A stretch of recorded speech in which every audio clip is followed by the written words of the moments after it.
Inorganic কম্পাউন্ডের reaction গুলো mainly হয় হচ্ছে সেখানে সেখানে থাকে আয়নিক বন্ড, সেখানে আয়ন সৃষ্টির মাধ্যমে রিঅ্যাকশন গুলো ঘটে ইনঅর্গানিকের ক্ষেত্রে। কিন্তু অর্গানিকে যেটা হয় সেটা হচ্ছে মেইনলি তাদের মাঝে থাকে হচ্ছে সমযোজী বন্ধন। এই সমযোজী বন্ধনের কারণে সেখানে আয়ন এক্সচেঞ্জ হয় না, আয়ন সৃষ্টির মাধ্যমে রিঅ্যাকশন হয় না। সমযোজী বন্ধন হয় কি হয়, সমযোজী বন্ধন কখন বলতেছি আমরা, সমযোজী বন্ধন কাকে বলে? 91 সোহেলি।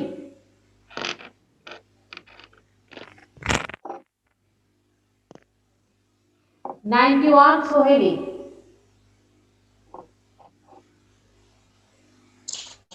Yes ma'am. বলো তো সমযোজী বন্ধন কাকে বলতেছি আমরা? কোন ধরনের বন্ধনকে সমযোজী বন্ধন বলা হয়? Hello ma'am. বলো। শেয়ারের মাধ্যমে যে বন্ধনটা গঠিত হয়। ইলেকট্রন শেয়ারের মাধ্যমে যে বন্ধন গঠিত হ্যালো। হয় সেটাকে আমরা বলতেছি হচ্ছে সমযোজী বন্ধন। সোহেলি তোমার আইডি কত? 91। Thank you. জি ম্যাম। Thank you. আচ্ছা, আমরা সমযোজী বন্ধনে বলতেছি যে ইলেকট্রন শেয়ারের মাধ্যমে, তাই এখানে আয়ন সৃষ্টিটা কম হয়। এই যে ইলেকট্রন শেয়ারের মাধ্যমে যে বন্ধনটা হচ্ছে, এই বন্ধনের হচ্ছে ভাঙন ঘটবে, নতুন করে বন্ধন গঠিত হবে, এই সমযোজী বন্ধনটি গঠিত হবে। এইভাবেই হচ্ছে অর্গানিক রিঅ্যাকশন গুলো হয়। এই সমযোজী বন্ধন হওয়ার কারণে অর্গানিক রিঅ্যাকশন গুলো কম্পারেটিভলি জটিল হয়। এখানে আরো কিছু বিশেষ ফ্যাক্টর কাজ করে অর্গানিক রিঅ্যাকশন গুলোর ক্ষেত্রে। এখানে তোমার হচ্ছে আমাদের যে পরমাণু বা কার্যকরী মূলক, যে কার্যকরী মূলকগুলো কাজ করে এখানে ইনভলভ থাকে, সেই কার্যকরী মূলকগুলো হয় কি যে এক এক কম্পাউন্ডের ক্ষেত্রে এক এক এনভায়রনমেন্টে দেখা যাচ্ছে একই এনভায়রনমেন্ট বা ডিফারেন্ট কম্পাউন্ডের সাথে যুক্ত হওয়ার জন্য একই কার্যকরী মূলক ডিফারেন্ট ক্যারেক্টারিস্টিক্স প্রদর্শন করতেছে। আবার একই কম্পাউন্ডের সাথে যুক্ত হলেও ডিফারেন্ট এনভায়রনমেন্টের জন্য ডিফারেন্ট ক্যারেক্টারিস্টিক্স প্রদর্শন করতেছে। এর এক্সাম্পল যদি আমরা দেখি, হাইড্রক্সিল মূলকটাকে যদি আমরা কনসিডার করি, এই হাইড্রক্সিল মূলকটাই যখন অ্যালকাইল গ্রুপের সাথে যুক্ত হচ্ছে, অ্যালকাইল গ্রুপ হচ্ছে CH3, এই CH3 এর সাথে যখন যুক্ত হচ্ছে তখন সে কি উৎপন্ন করে? হাইড্রক্সিল মূলক CH3CH2OH হবে হচ্ছে ইথানল। অ্যালকোহল যখন হচ্ছে তখন সে কিন্তু কোনো অ্যাসিডিক ক্যারেক্টারিস্টিক্স প্রদর্শন করবে না। এই হাইড্রক্সিল যখন আবার বেনজিনের সাথে যুক্ত হবে তখন কিন্তু সে আবার অ্যাসিডিক ক্যারেক্টারিস্টিক্স প্রদর্শন করবে। এই যে বিভিন্নতা, বৈচিত্র্যতা, এই বৈচিত্র্যতার জন্যই হচ্ছে অর্গানিক রিঅ্যাকশনগুলো কম্পারেটিভলি কঠিন, এর প্রকারভেদও ডিফারেন্ট হয়ে যায়। তো আমার অর্গানিক রিঅ্যাকশনের জন্য যে ফ্যাক্টরগুলো কাজ করবে, যে কনসিডার আমাদের নিতে হবে, সেগুলো হচ্ছে আমার যে কার্যকরী মূলকটা যুক্ত হচ্ছে তার প্রকৃতির সাথে সাথে হাইড্রোকার্বনের বিদ্যমান বন্ধন, যেমন এখানে কি সিঙ্গেল বন্ড নাকি ডাবল বন্ড নাকি ট্রিপল বন্ড। এক নাম্বার ফ্যাক্টর হচ্ছে হাইড্রোকার্বনের বিদ্যমান বন্ধনগুলো কেমন। দুই নাম্বার ফ্যাক্টরটা আমরা চিন্তা করব যেটা, সেটা হচ্ছে সেখানে বিকারক বা রিয়েজেন্ট, সেই রিয়েজেন্টের প্রকৃতি কেমন, রিয়েজেন্টটা কেমন, এটা আমাদের কনসিডারেশনে নিতে হবে। তিন নাম্বার হচ্ছে আমার যে মিডিয়ামে রিঅ্যাকশন ঘটতেছে সেই মিডিয়ামের প্রকৃতি কেমন, সে কি অ্যাসিডিক নাকি বেসিক নাকি হচ্ছে নিউট্রাল। তাহলে কি বললাম যে রিঅ্যাকশন মেকানিজম পড়ার জন্য, রিঅ্যাকশন মেকানিজমটা বোঝার জন্য আমাকে প্রথমে যেটা করতে হবে সেটা হচ্ছে অর্গানিক কম্পাউন্ড যে রিঅ্যাকশনগুলো ঘটায় তার জন্য কয়েকটা ফ্যাক্টর আমাদের মাথায় রাখতে হবে। মেইন ফ্যাক্টর যেটা সেটা হচ্ছে কার্যকরী মূলক। এই কার্যকরী মূলকের পাশাপাশি আমার যে অর্গানিক কম্পাউন্ডটা আছে, যে হাইড্রোকার্বনটা আছে, এই হাইড্রোকার্বনের বন্ডের ধরন, সেখানে কোন ধরনের বন্ড বিদ্যমান, সেখানে কি সিঙ্গেল বন্ড বিদ্যমান নাকি ডাবল বন্ড নাকি ট্রিপল বন্ড, ঠিক আছে, হচ্ছে বন্ডটা কেমন এটা আমাদের জানতে হবে। 2 নাম্বার কনসিডারেশনে নিতে হবে যে আমার সেখানে রিএজেন্ট যেটা থাকে, আমার কনসার্ন অর্গানিক কম্পাউন্ড হচ্ছে সাবস্ট্রেট, আর যার কারণে রিঅ্যাকশন ঘটবে, যার প্রভাবে রিঅ্যাকশনটা ঘটবে, তাকে আমরা বলতেছি হচ্ছে রিএজেন্ট। এই রিএজেন্টের প্রকৃতি কেমন হবে। 3 নাম্বার কনসিডারেশনে আমরা নিব আমাদের এনভায়রনমেন্টটা কেমন হবে, সেটা কি অম্লীয় হবে, ক্ষারীয় হবে নাকি নিউট্রাল হবে, ঠিক আছে। এই ফ্যাক্টরগুলোকে আমাদের মাথায় রাখতে হবে। তারপরে আমরা আসি যে স্টেপ বাই স্টেপ রিঅ্যাকশন মেকানিজমগুলো কিভাবে হয়, রিঅ্যাকশনগুলো কিভাবে হয়। প্রথমে হচ্ছে আমাদের যে অর্গানিক কম্পাউন্ডে যে হচ্ছে তোমার সমযোজী বন্ধনটা থাকে, সেই বন্ধনটাকে প্রথমে হচ্ছে ভাঙবে। এটা যে কোনো কিছুর প্রভাবে হতে পারে, এটা বিকারকের উপস্থিতিতে, রিএজেন্টের উপস্থিতিতে হতে পারে, সেখানে হচ্ছে এনভায়রনমেন্টের প্রভাবে হতে পারে, সেখানে তাপ থাকতে পারে, সেখানে প্রেসার থাকতে পারে, বিভিন্ন কারণেই হচ্ছে তোমার এই বন্ধনটা ভাঙতে পারে। কিন্তু প্রথম শর্তই হচ্ছে আমার বন্ধনটাকে ভাঙতে হবে। ভাঙার পর তোমার হচ্ছে আমার সাবস্ট্রেট মধ্যবর্তী একটা অবস্থায় যায়, মধ্যবর্তী একটা অবস্থায় যাবে, যাওয়ার পর থার্ডলি যেটা হবে সেটা হচ্ছে এই মধ্যবর্তী অবস্থাটা, মধ্যবর্তী দশাটা, মধ্যবর্তী যে কম্পাউন্ড গুলো হচ্ছে, সেই কম্পাউন্ড গুলো হচ্ছে বিকারকের সাথে যুক্ত হয়ে নতুন কম্পাউন্ড গঠন করবে। তার মানে প্রথমে কি বলতেছি, বন্ড আবার হচ্ছে বন্ড হচ্ছে ভাঙবে, ব্রেকেজ হবে, ব্রেকেজ হওয়ার পর আবার হচ্ছে মিডল স্টেট একটা সৃষ্টি হবে, সেই মিডল স্টেটটা আবার নতুন করে বন্ড ফর্ম করবে।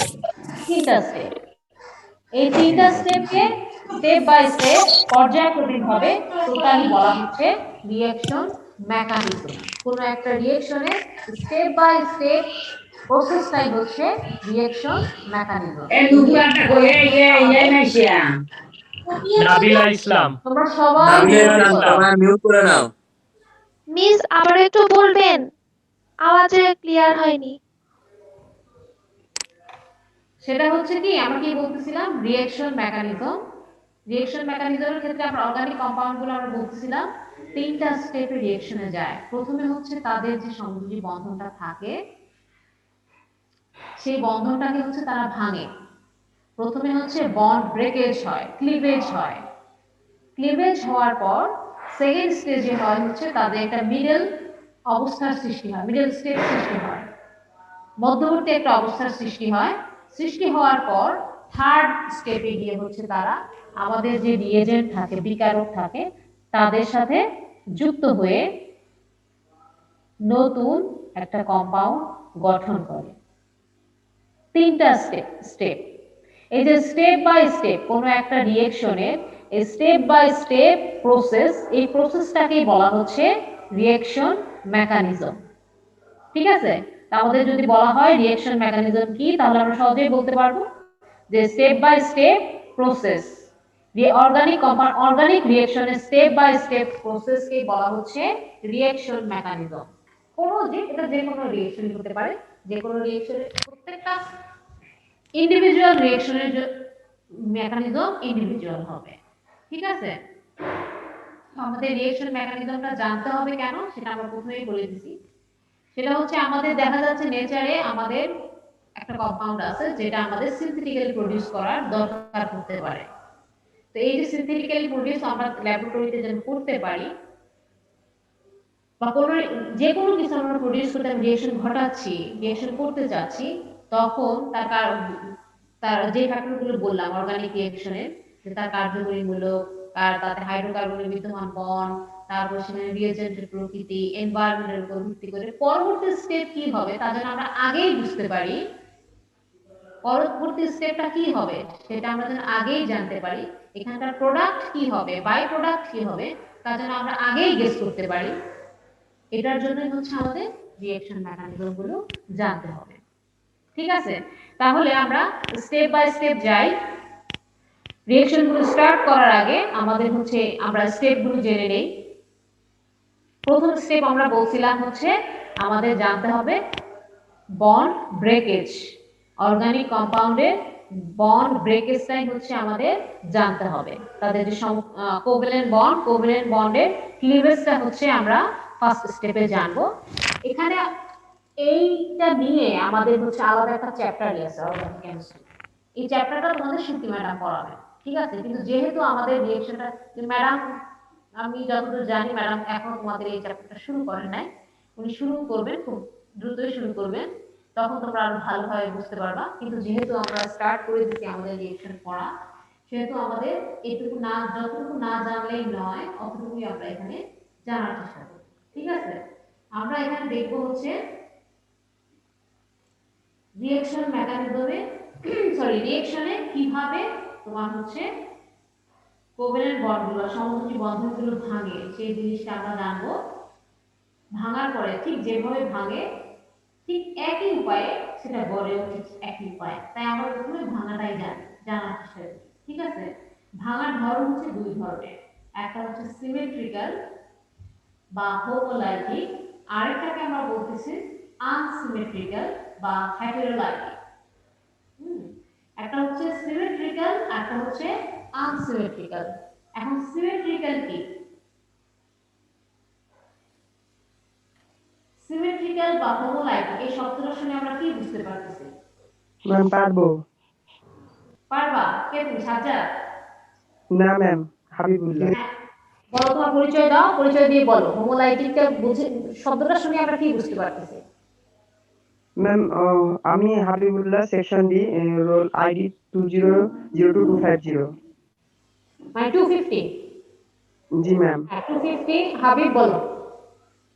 ম্যাম হোমোলাইটিক হলো সমবন্ধন বিভাজন। এক্ষেত্রে ম্যাম এদের যে সমযোজী বন্ধনটা ছিল, সেক্ষেত্রে বন্ধন ভাঙার সময় ইলেকট্রনটা দুই মৌলের মধ্যে সমভাবে মানে বিভক্ত হবে। এদিকেও যদি একটা দাও, সমভাবে ওদিকেও বন্টন হবে, যেটাকে আমরা জি বলতেছি ম্যাম। সুষম, তাই না? সুষম জি ভাঙন যখন, সেটাই হচ্ছে হোমোলাইটিক বা সিমেট্রিক্যাল। আর ম্যাম। তাহলে হেটেরোলাইটিকটা কি হবে হাবিব? ম্যাম অসম বন্ধন বিভাজন হবে। এক্ষেত্রে এটা একটা হচ্ছে মৌল। অসম বিভাজন যেটা জি ম্যাম। তুমি যেটা এক্ষেত্রে বলছো, একটা। এটা অবশ্যই তুমি সঠিক বলছো। এটাই মেইনলি, এটাই কথাটা, এটাই যে হচ্ছে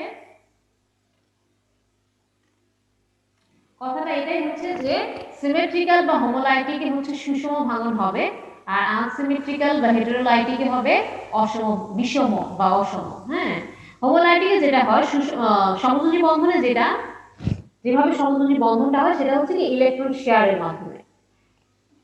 একটা যদি আমরা এক্সাম্পল হিসেবে দেখি, এখানে এক্সাম্পল হিসেবে একটু দেখার চেষ্টা করি আমরা। এখানে থাকে এ আর বি, দুইটা পরমাণু বা দুইটা পরমাণু মিলে একটা কম্পাউন্ড হচ্ছে এখানে। হ্যাঁ, এ এন্ড বি। এখানে এ হচ্ছে একটা ইলেকট্রন শেয়ার করছে, বি হচ্ছে আরেকটা ইলেকট্রন শেয়ার করছে। দুইজনে তাদের শেষ কক্ষপথে থাকা একটা একটা ইলেকট্রন শেয়ার করে দুজনেই হচ্ছে ইকুইলিব্রিয়াম বা স্টেবল কন্ডিশনে আসছে, কিন্তু একই সাথে দুইজনে মিলে একটা যৌগ গঠন করছে। তো এটা যখন ভাঙবে, এই কম্পাউন্ডটা যখন ভাঙবে, তখন হোমোলাইটিক ব্রেকেজে যেটা হবে, ক্লিভেজে যেটা হবে, সেখানে হবে কি যে যার শেয়ার করা ইলেকট্রন নিয়ে আলাদা হয়ে যাবে। প্রত্যেকে যেটা যেটা শেয়ার করছিল সে তারটা নিয়ে আলাদা হয়ে যাবে। আলাদা হয়ে এ একটা উৎপন্ন করলো, বি আলাদা একটা হলো, দুইটা আলাদা আলাদা পরমাণু বা অণু দুইটা আলাদা আলাদা হয়ে গেল। প্রত্যেকে তার শেয়ার কিন্তু ইলেকট্রন নিয়ে চলে গেল, দুইটাতে কিন্তু সমান। এখন ইলেকট্রন কিন্তু দুইটাতে সমান।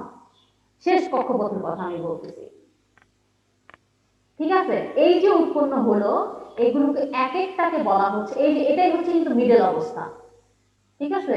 এই যে আমরা বললাম না ভাঙবে, ভাঙার পর একটা মিডল অবস্থা সৃষ্টি হবে। এই যে এক একটা উৎপন্ন হলো, এ উৎপন্ন হলো, বি উৎপন্ন হলো, এটাই হচ্ছে মিডল অবস্থা।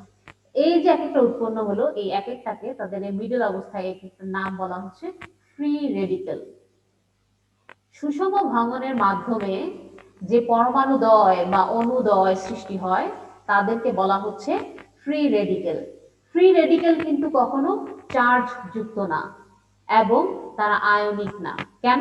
কারণ এখানে কিন্তু নতুন কোনো আয়নের এডিশন বা এলিমিনেশন হয়নি, এখানে নতুন কোনো ইলেকট্রনের যোগ বা বিয়োগ হয়নি, তারা প্রত্যেকে নিজের যা আগের অবস্থায় যা ছিল তা নিয়েই তারা আলাদা হয়েছে, যার কারণে এরা কখনোই আয়নিক বা এদেরকে কখনোই তোমরা চার্জ দিয়ে এক্সপ্রেস করবা না।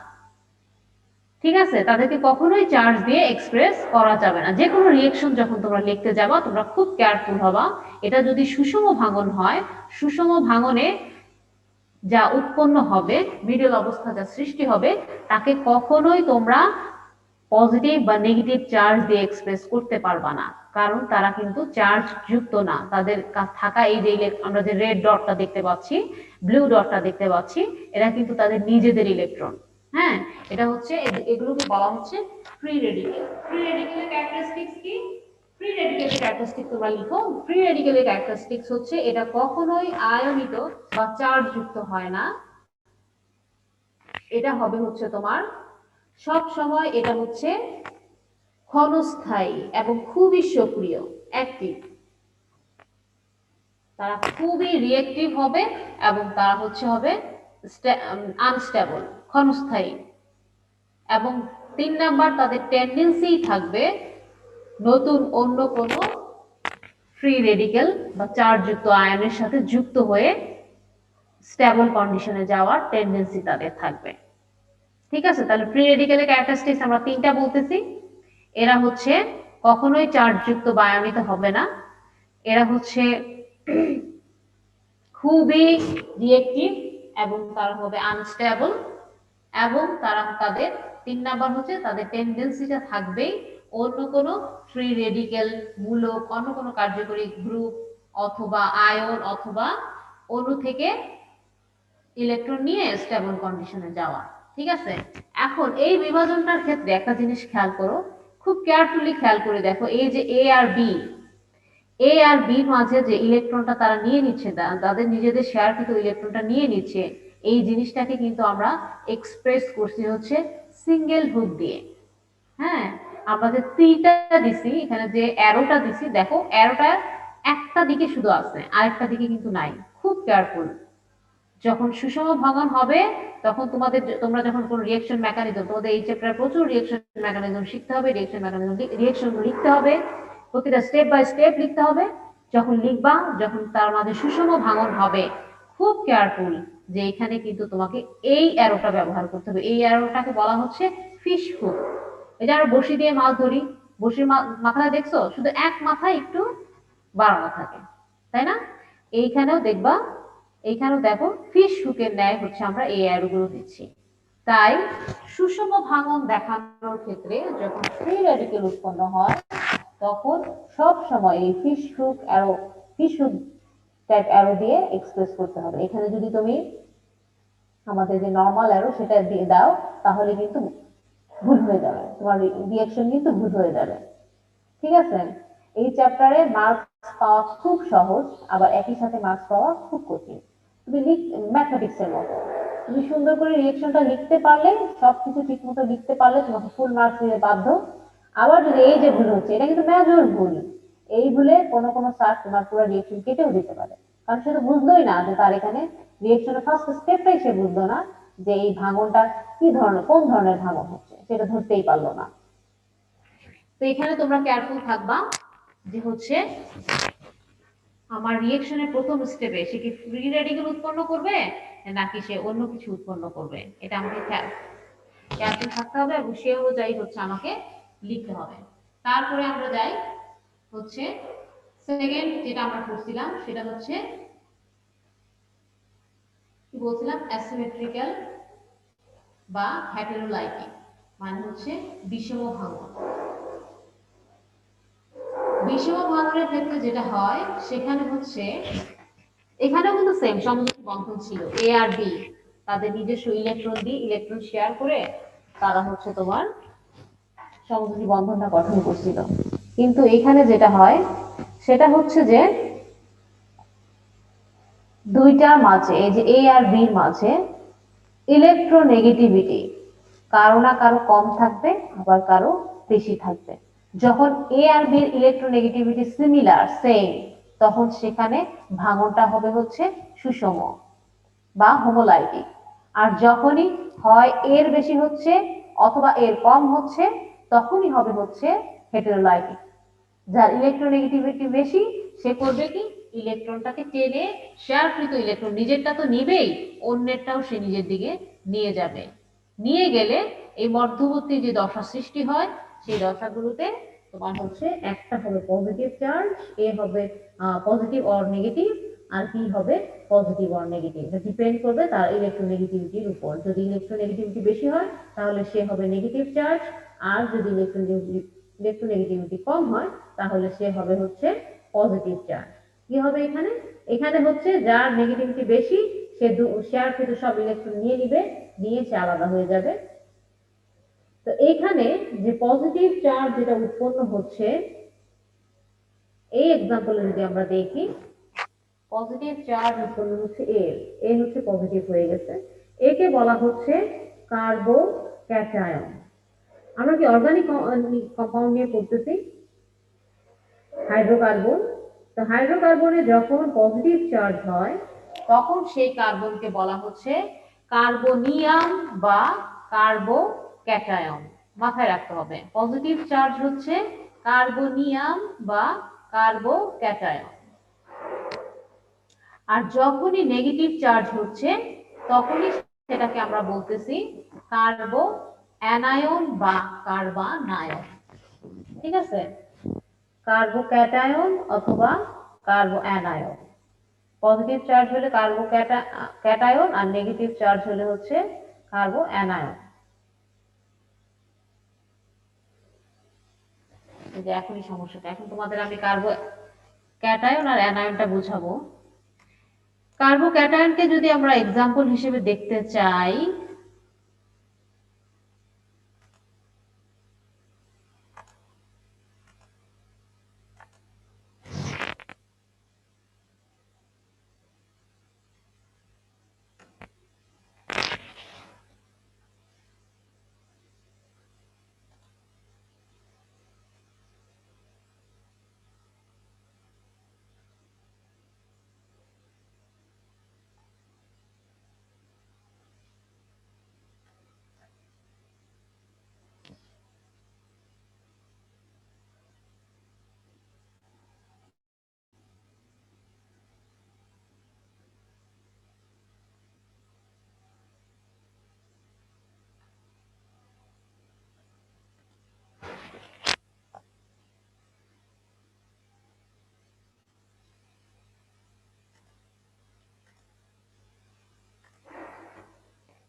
দেখো তোমরা কি দেখতে পাচ্ছ এখন কিছু?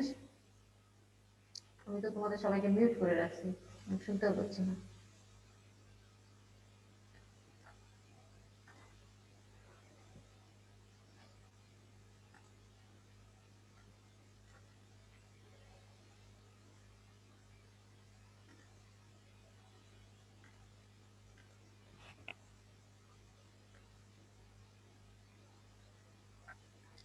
এই যে পজিটিভ চার্জ যুক্ত হাইড্রোকার্বন গুলোকে দেখো, এই যে এটা হচ্ছে একটা কার্বনিয়াম বা কার্বোক্যাটায়ন, এটা হচ্ছে একটা কার্বনিয়াম কার্বোক্যাটায়ন, এটা হচ্ছে একটা কার্বনিয়াম কার্বোক্যাটায়ন, এটা হচ্ছে একটা। ঠিক আছে, তো কার্বোক্যাটায়ন গুলোর ক্যারেক্টারিস্টিক্স এটুকু আমাদের জানতে হবে। এই যে এই অংশটুকু তোমাদের জন্য ইম্পর্টেন্ট, পরীক্ষায় থাকে। এই যে কার্বোক্যাটায়নটা উৎপন্ন হলো, এটা কিন্তু একটা মিডল অবস্থা। এই যে আমরা রিঅ্যাকশনের তিনটা স্টেপ করছিলাম, একটা হচ্ছে ভাঙার পর একটা সৃষ্টি হওয়া, এই যে উৎপন্ন হচ্ছে এগুলো হচ্ছে একটা মিডল অবস্থা। এই অবস্থাগুলো সৃষ্টি হওয়ার পরই তাদের টেন্ডেন্সি থাকে হচ্ছে পরবর্তী একটা, আমার যে রিয়েজেন্টের পরমাণু আছে, রিয়েজেন্ট পরমাণু বা রিয়েজেন্টের কার্যকরী মূলক অথবা রিয়েজেন্টের যে অণুগুলো আছে সেগুলোর সাথে রিঅ্যাকশনে যাওয়ার এদের খুব প্রবণতা থাকে, টেন্ডেন্সি থাকে। ঠিক আছে, তো কার্বোক্যাটায়ন সক্রিয়তা বা স্টেবিলিটি ডিপেন্ড করে হচ্ছে তোমার এই পজিটিভ চার্জ যুক্ত কার্বনের সাথে যুক্ত অন্যান্য পরমাণু বা কার্যকরী মূলকগুলোর উপরে। কার্বনে দেখো এখানে আছে হচ্ছে পজিটিভ, তার মানে হচ্ছে কার্বনের শেষ কক্ষপথে কয়টা? 6টা ইলেকট্রন থাকে। তাকে স্টেবলে যেতে হলে আরো 2টা ইলেকট্রনের দরকার, তার মানে হচ্ছে এখানে ইলেকট্রনের ঘাটতি আছে, সেজন্য সে হচ্ছে পজিটিভ। তো সে সবসময় চাবে যে হচ্ছে এমন কোনো মূলকের সাথে যুক্ত হতে বা এমন কোনো পরমাণুর সাথে যুক্ত হতে যারা হচ্ছে তাকে সেই 2টা ইলেকট্রন দেয়। যদি দেয়, তাকে সাপ্লাই করে, তাহলে তার শেষ কক্ষপথে 8টা হয়, আর 8টা হলেই হচ্ছে সে স্টেবল হয়ে যায়। এজন্য তার টেন্ডেন্সি থাকে। ঠিক আছে? তো এখন এই কার্বনের সাথে আরো যে 3টা হাত আছে, দেখো আরো 3টা আছে, সেখানে যত বেশি হচ্ছে আমার মূলক অ্যালকাইল মূলক যুক্ত থাকবে, যত বেশি অ্যালকাইল মূলক বা অ্যালকাইল মূলক কোনটা? CH3 যত বেশি থাকবে, সে হচ্ছে তত বেশি CH3 হচ্ছে করে কি ইলেকট্রন সাপ্লাই দেওয়ার চেষ্টা করে, তারা ইলেকট্রন রিলিজ করতে চায়। তো তারা হচ্ছে যত বেশি থাকে তত বেশি তারা পজিটিভ চার্জটাকে নিউট্রাল করতে পারে, কারণ তারা তো ইলেকট্রন সাপ্লাই দিচ্ছে। সাপ্লাই দিলে কি হয়? পজিটিভ চার্জটা কিছুটা সাপ্রেস হয়। তো এই জন্য যত বেশি তোমার হচ্ছে পজিটিভ অ্যালকাইল মূলক এই পজিটিভ চার্জ যুক্ত কার্বনের সাথে যুক্ত থাকবে, তার হচ্ছে স্থায়িত্ব তত বাড়বে, মানে সে তত কম রিঅ্যাকশনের দিকে যাবে। এখানে খেয়াল করো, এই ফার্স্ট কার্বনটাতে পজিটিভ চার্জ যুক্ত কার্বনটা 3টা হাইড্রোজেন যুক্ত আছে, আর এই লাস্ট কার্বনটাতে 3 ধরনের অ্যালকাইল গ্রুপ যুক্ত আছে। 3টা অ্যালকাইল গ্রুপ যুক্ত আছে। এই যে 3টা অ্যালকাইল গ্রুপ যুক্ত আছে, 3টা অ্যালকাইল গ্রুপই হচ্ছে তাকে ইলেকট্রন দিচ্ছে, দিয়ে এই পজিটিভটাকে হচ্ছে নিউট্রালের চেষ্টা করতেছে। আর এখানে হাইড্রোজেনও ঠিক তাই করতেছে, কিন্তু একটা হাইড্রোজেন যে পরিমাণ, সে তো ইলেকট্রন তেমন সাপ্লাই দিতে পারতেছে না, সেই তুলনায় অ্যালকাইল গ্রুপ যত বেশি পারতেছে। এজন্য এই কার্বনিয়াম আয়নটা সৃষ্টি হওয়ার পরই চেষ্টা করবে রিঅ্যাকশনে চলে যাওয়ার, কম্পারেটিভলি এই কার্বনিয়াম আয়নটা চাইতে। এটাকে যদি আমরা সহজভাবে বলি, এই কার্বনিয়ামকে আমরা কি বলতেছি? এই কার্বনিয়াম আয়নটাকে আমরা বলতেছি 0 ডিগ্রি, কারণ এর সাথে কোনো প্রকার শুধুমাত্র একটা কোনো প্রকার কার্যকরী মূলক এর সাথে যুক্ত নাই, তাই না? তার জন্য এটাকে আমরা বলতেছি 0 ডিগ্রি কার্বন। তার সাথে যখন একটা অ্যালকাইল গ্রুপ বা মিথাইল গ্রুপ যুক্ত থাকতেছে, তখন তাকে আমরা বলতেছি 1 ডিগ্রি কার্বন। আর যখনই সেখানে 2টা থাকতেছে তাকে বলতেছি 2 ডিগ্রি কার্বন। তারপরে যখনই সেখানে তিনটা হাতই হচ্ছে 3টা কার্যকরী মূলক দ্বারা অ্যালকাইল মূলক দ্বারা ফিল আপ থাকতেছে, তখন তাকে আমরা বলতেছি 3 ডিগ্রি কার্বন। হ্যাঁ, তাহলে আমরা যদি বলি যে হচ্ছে 0 ডিগ্রি কার্বন বা 1 ডিগ্রি কার্বনের তুলনায় 3 ডিগ্রি কার্বনের স্ট্যাবিলিটি বেশি, আমরা যদি সহজে বলতে চাই 1 ডিগ্রির তুলনায় 3 ডিগ্রির স্ট্যাবিলিটি বেশি। কেন? 3 ডিগ্রিতে যুক্ত 3টা অ্যালকাইল মূলক বেশি পরিমাণ ইলেকট্রন সাপ্লাই দিয়ে কার্বনের পজিটিভ চার্জকে নিউট্রাল করে দেওয়ার চেষ্টা করবে, যার কারণে তার হচ্ছে স্ট্যাবিলিটিটা বেড়ে যাবে, তার সক্রিয়তাটা কমে যাবে। এখন তোমাদের এটা প্রায় প্রশ্ন থাকে যে হচ্ছে সক্রিয়তার ক্রমটা দিবে, এখানে যেভাবে আছে 3 degree carbon, 2 degree carbon, 1 degree carbon, আর হচ্ছে 0 ডিগ্রি কার্বন। এই সক্রিয়তার এটা সিরিজটা তুলে দিয়ে বলা থাকবে যে ব্যাখ্যা করো কেন আমরা কেন এই জিনিসটা কিভাবে লিখলাম, বা কার্বনিয়াম আয়নের সক্রিয়তা, এই ধরনের সক্রিয়তার কারণ কি, এই ব্যাখ্যা করতে বলবে তোমরা। এখন আমি আশা করি তোমরা হচ্ছে পারবা, তাই না? তো আমরা এটা করলাম হচ্ছে আমরা কার্বনিয়াম আয়ন নিয়ে। এখন আমরা যাই হচ্ছে এই যে এ পজিটিভ হলো, এই এ পজিটিভ যেটাকে আমরা কার্বনিয়াম বা কার্বোক্যাটায়ন বলতেছি, এটা করলাম। এখন আমরা যাই হচ্ছে কার্বো অ্যানায়নে। আমার মনে হচ্ছে আমাদের ক্লাসের সময় শেষ।